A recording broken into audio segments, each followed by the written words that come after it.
दोस्तों, स्वागत है आपका मूवी ज्ञान चैनल में। आज मैं जिस मूवी को एक्सप्लेन करूंगा उस मूवी का नाम है मैगी, जो कि 2015 में रिलीज हुई।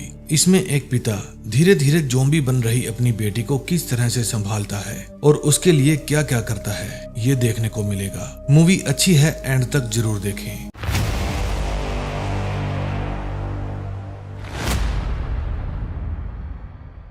मूवी की शुरुआत में हम देखते हैं एक महामारी फैलने के कारण सभी तरफ मातम का माहौल है। लोगों को घरों में रहने के लिए वार्निंग दी जाती है और जो भी लोग घर से बाहर घूमते पाए गए उन लोगों का टेस्ट किया जाता है कि कहीं वो इन्फेक्टेड तो नहीं। ये है वैड। ये एक हॉस्पिटल में अपनी बेटी से मिलने आया है क्योंकि वो भी इन्फेक्टेड पाई गई थी। ये पूरे 2 हफ्तों से उसे ढूंढ रहा था। फिर डॉक्टर आकर वैड को बताता है कि आपकी बेटी का जख्म बहुत गहरा है, हमारे पास इसका इलाज नहीं है, इसे 8 हफ्ते के लिए क्वारंटाइन करना पड़ेगा, इसलिए आप इसे डॉक्टर वर्न के पास ले जाइए। मैं इसके पेपर्स डॉक्टर वर्न के पास भेज दूंगा। फिर वो जाकर अपनी बेटी मैगी से मिलता है। मैगी भी अपने पापा को मिस कर रही थी। रास्ते में मैगी पूछती है डॉक्टर ने क्या कहा, लेकिन वेड उसका कोई जवाब नहीं देता। फिर वो एक गैस स्टेशन पर कार रोकता है। जब वेड कार में पेट्रोल भर रहा था तो मैगी स्टोर के अंदर जाती है। स्टोर में कोई नहीं था। जब वो अपनी बेटी को देखने के लिए स्टोर में जाता है तो एक ज़ॉम्बी उसके ऊपर अटैक कर देता है। फिर वेड उससे पीछा छुड़ाता है और अपनी बेटी को जल्दी से बाहर निकलने के लिए कहता है। कार में मैगी नोटिस करती है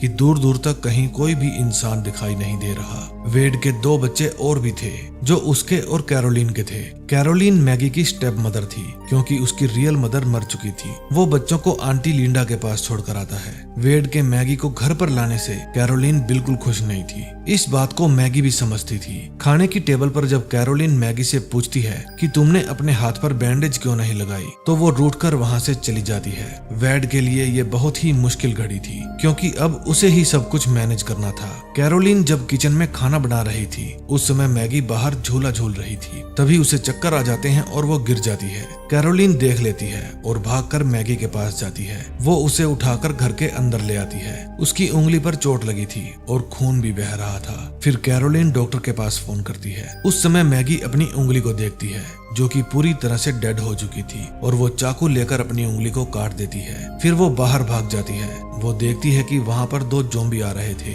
इतने में वेड भी आ जाता है। वे ज़ॉम्बी उनके पड़ोसी थे, लेकिन फिलहाल ये पूरी तरह से ज़ॉम्बी बन चुके थे, इसलिए वेड उनको मार देता है। फिर रात को वहाँ 2 पुलिस वाले आते हैं। उनमें से एक वेड का दोस्त था। वो कहता है जो तुम कर रहे हो वो सही नहीं है, तुम्हें मैगी को क्वारंटीन कर देना चाहिए। वेड कहता है तुम या कोई और मेरी बेटी को लेने आएगा तो मैं अपनी आखिरी सांस तक उससे लड़ूंगा। जाते जाते वो पुलिस वाला कहता है दुआ करो कि आज जो तुमने किया है वो अपनी बेटी के साथ न करना पड़े। वेड ने आज जो भी किया उसके लिए उसे पछतावा था, लेकिन उसकी वाइफ उसे समझाती है कि वे तो बहुत पहले ही मर चुके थे। लेकिन वेड अपनी बेटी को लेकर चिंता में था। रात को जब वेड और कैरोलिन सो रहे थे तब उन्हें कार की आवाज आती है। वेड अपनी गन लेकर बाहर जाकर देखता है। बाहर बोनी नाम की एक लेडी आई थी जो कि उस ज़ॉम्बी की वाइफ थी जिसको आज वेड ने मारा था। उसके हाथ में गन थी। वो वेड को उसी जगह पर ले चलने के लिए कहती है जहां उसने उसके पति को मारा था। ऐसा लग रहा था ये वहां पर ले जाकर वेड को भी मारने वाली है, लेकिन वो अपने पति की लाश देखकर रोने लगती है। कैरोलिन पुलिस के पास फोन कर देती है और पुलिस आकर बोनी और ज़ॉम्बीज की डेड बॉडी को ले जाती है। सुबह वेड उनके घर जाता है ये देखने के लिए कि जिस जगह पर उसके पड़ोसी को क्वारंटाइन किया गया था वहाँ वो मरने से पहले क्या कर रहा था। उस ज़ॉम्बी ने दीवार पर लिखा हुआ था I love my daughter, I love my family. इस तरह से उसने बहुत कुछ लिखा हुआ था। ये पढ़कर वो रोने लगता है। उस दिन हॉस्पिटल से फोन आता है कि अगर आपको अपनी बेटी में थोड़ा सा भी बदलाव दिख रहा है तो डॉक्टर वर्न से आकर मिलें। फिर वो अपनी बेटी को लेकर डॉक्टर के पास जाता है। डॉक्टर उसकी अच्छे से जांच करता है और उसके कुछ सैंपल ले लेता है। वो उसे समझाता है कि तुम्हें कुछ भी नहीं होगा, हम जल्द ही इस बीमारी का इलाज ढूंढ लेंगे, फिर सब कुछ ठीक हो जाएगा। फिर डॉक्टर वेड को अकेले में बुलाता है और कहता है कि वायरस बहुत तेजी से फैल रहा है। अब वो खाना छोड़कर कुछ और खाना चाहेगी। बेहतर होगा तुम उसे क्वारंटीन में ले जाओ, वरना जब वो इन जख्मों को महसूस करेगी तो पीड़ा से मर जाएगी। वेड पूछता है मेरे पास क्या कोई और ऑप्शन है।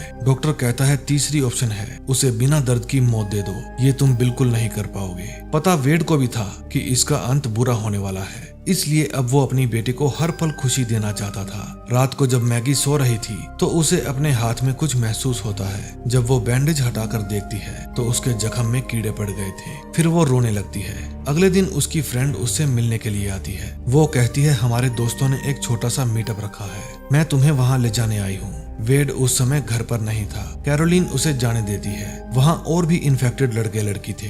फिर एक लड़का पूछता है तुम क्वारंटाइन में क्यों नहीं जाते। फिर ट्रेंट नाम का लड़का बताता है कि वे सबको एक साथ बंद कर देते हैं। उनके ऊपर अलग अलग दवाइयों के टेस्ट किए जाते हैं। वहाँ किसी को भी पर्सनल रूम नहीं मिलता, चाहे कोई किसी को भी खा जाए उन्हें कोई फर्क नहीं पड़ता। फिर वो अपने बॉयफ्रेंड ट्रेंट से अकेले में मिलती है और सुबह उसकी फ्रेंड उसे वापस घर छोड़ जाती है। उसकी फ्रेंड उससे बहुत प्यार करती थी। उसकी इस हालत पर वो बहुत दुखी थी। अगले सीन में हम देखते हैं कि मैगी अपने पापा को आवाज लगाती है। कैरोलिन उससे आकर पूछती है क्या हुआ। मैगी उसे अपनी आंखें दिखाती है जो बिल्कुल धुंधली हो चुकी थी। फिर कैरोलिन उसके लिए आई ड्रॉप्स लेने जाती है, लेकिन वो अपनी सेफ्टी के लिए कैंची भी साथ ले लेती है। लेकिन ऐसा कुछ नहीं था कि उसे कैंची यूज करनी पड़े। तभी वहाँ पर मैगी के बॉयफ्रेंड का फोन आता है। वो उसे अपने घर पर बुलाता है। जब वो उसके घर जाती है तो देखती है कि उसके डैड उसके रूम के बाहर गन लेकर खड़े थे। वे उसे क्वारंटीन भेजना चाहते थे, लेकिन वो जाना नहीं चाहता था। इतने में वहाँ पर पुलिस आ जाती है। वे मैगी को साइड करके ट्रेंट को दरवाजा खोलने के लिए कहते हैं। फिर वे दरवाजा तोड़कर उसे जबरदस्ती वहाँ से ले जाने लगते हैं। वो चिल्लाता है डैड मुझे नहीं जाना, लेकिन उसे भेजना जरूरी था क्योंकि अब उसे दूसरी चीजों की भूख लगने लगी थी। फिर जब मैगी घर जा रही थी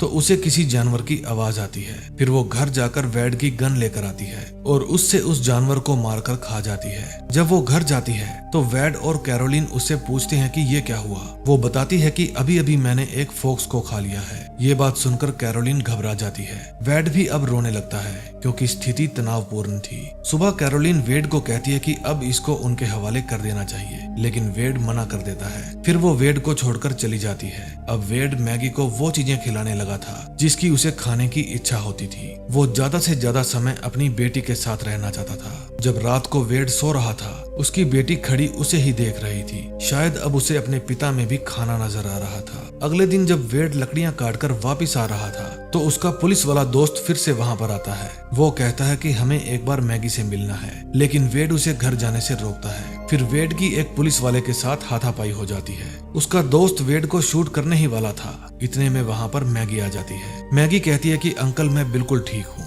पुलिस वाला कहता है मुझे यही जानना था। जाने से पहले पुलिस वाला कहता है मैं फिर से आऊंगा, लेकिन वेड ये समझने के लिए तैयार ही नहीं था कि इस शहर में वो अकेला नहीं रहता। मानव जाति को इनसे खतरा है। वो अपनी बेटी को कहता है कि मैं तुम्हें कहीं नहीं जाने दूंगा। रात को डॉक्टर वर्न वेड से मिलने आता है। वो उसे एक इंजेक्शन देता है जो क्वारंटीन में बंद लोगों को दिया जाता है और कहता है कि अगर तुम्हें लगता है कि स्थिति ज्यादा खराब है तो इंजेक्शन नहीं गन का यूज करना। इस बात पर वेड बहुत विचार करता है, लेकिन बाप तो बाप होता है। जब वो अपनी बेटी को मिलने जाता है तो वो उसके ऊपर हमला करने की कोशिश करती है, लेकिन वेड उसे होश में लाता है। फिर वो उसको ले जाकर बिस्तर पर सुला देता है। अब वो अपनी गन लेकर सोफे पर बैठ जाता है। अर्ली मॉर्निंग मैगी वेड से पहले उठ जाती है। अब वो 80% ज़ॉम्बी बन चुकी थी। वो अपने सो रहे पिता को सूंघती है, लेकिन वेड को उसकी मौजूदगी का एहसास हो गया था। फिर वो अपने पिता को कुछ नहीं कहती, बल्कि उसका माथा चूमती है और वहां से चली जाती है। जब वेड उठता है तो उसे अपने गन की बुलेट नीचे गिरी हुई मिलती है, यानी कि मैगी ने पहले ही उस गन में से बुलेट निकाल दी थी, क्योंकि उसको पता था इसका यूज होने ही वाला है। फिर वो छत के ऊपर जाती है और वहां से कूद जाती है। उसने खुद ही वो काम कर दिया था जो शायद एक पिता कभी भी नहीं कर पाता। दोस्तों, इस मूवी में आपको एक पिता का प्यार नजर आया होगा जो वो अपने बच्चों से करता है। फिर चाहे परिस्थितियां कैसी भी हों, वो कभी भी भूलता नहीं है कि वो एक पिता है। दोस्तों, अगर आपको मूवी अच्छी लगी हो तो प्लीज वीडियो को लाइक और चैनल को सब्सक्राइब करना। मैं मिलूंगा आपको नए दिन नई मूवी के साथ। Till then, bye bye.